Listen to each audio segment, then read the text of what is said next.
Thank you. Ira has been trying to get this this event organized since last summer, I think, and thank you to ULI, and we're very pleased to be able to share our experience here and elsewhere, and I'll try to talk about the building in the context of CIM's own arc and investment strategies, because CIM is a privately held private equity company that is continuously built its business on urban investing, starting in the mid-90s. In a form of urban investing that really sort of had no prior model. And as we continued to grow, we built a substantial fund management capacity. And as our development, in which our development bones sort of became knowledge to the investment fund management growth of the company. We starting in I think 2001. We closed our first major fund, opportunistic fund. This building is one of the results of that fund. We now manage up to $7 billion of 6 or 7 different funds, opportunistic, REIT, and infrastructure. Private REIT or otherwise stabilized core assets. So the primary business of CIM as we've grown as a company is investing in urban districts.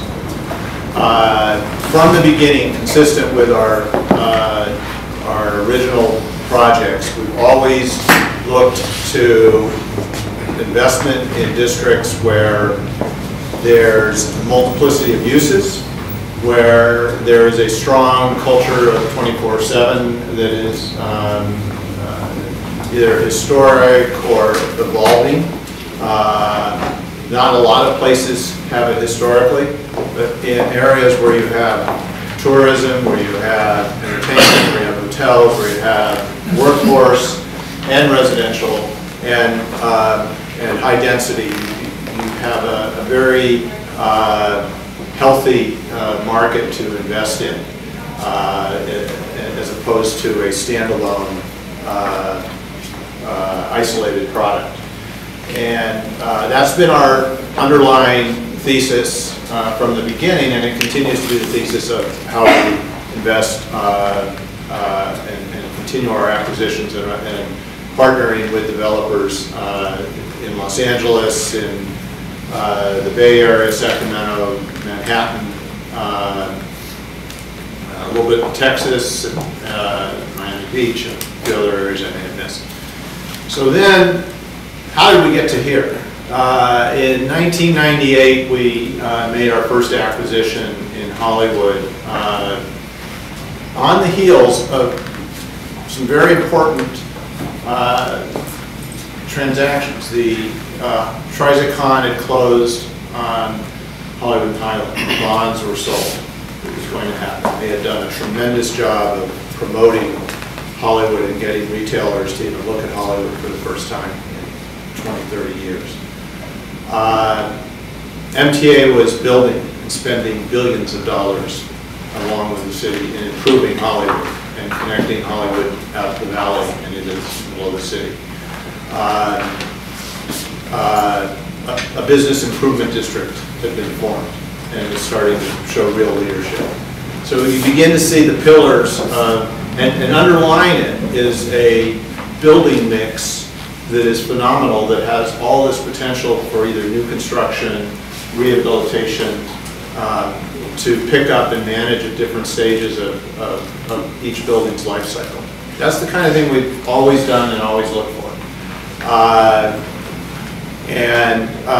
So with that in mind, we bought in 1998 across from Hollywood Highland, started to accumulate properties along Hollywood Boulevard, This building had its own separate life.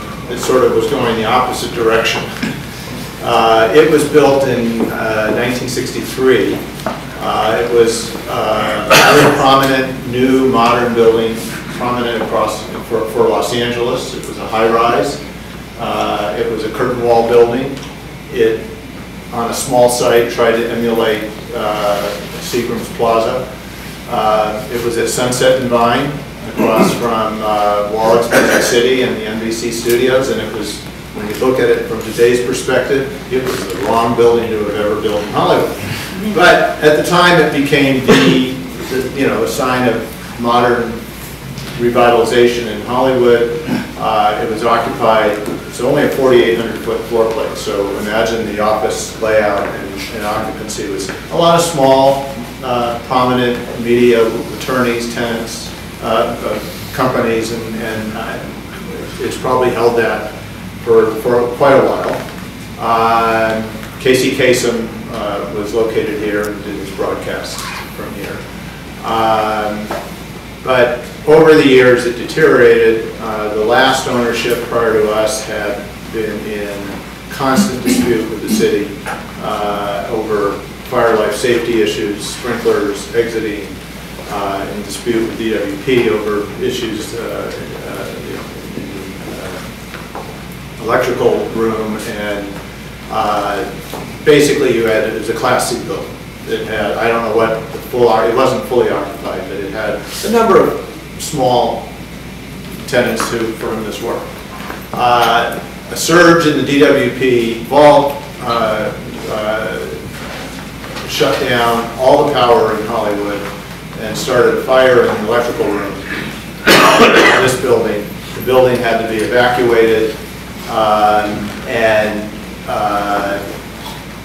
because of the ongoing dispute, none of the parties, the city nor the owners, would make the effort to turn on temporary power to allow the tenants to move back, come back and get their stuff. And that went on for quite a long time. And what evolved was a class action suit against the then owner.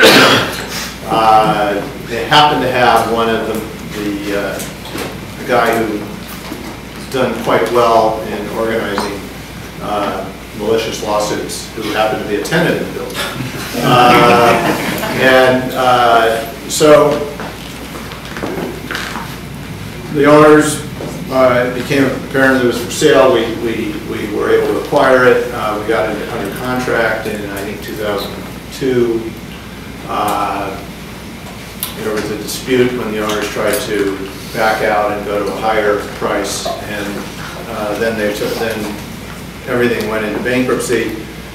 We bought the building out of bankruptcy along with the lawsuits, and I can happily tell you that last month the last of the cases was disposed of. So. But in the meantime, we bought the building, we closed in 2003, and what do we do with it? We went through a variety of ideas. Our basic strategy was, first, we would use the adaptive reuse ordinance that the city had and put it to the first use in Hollywood, which was an expansion of the adaptive reuse, and convert it to residential. We looked at different floor plans, layouts. We saw the value of the unique floor plan. And at the same time, we were dealing with, do we want to keep the curtain wall? Can you actually create decent units if you keep the existing curtain wall and the style of the building?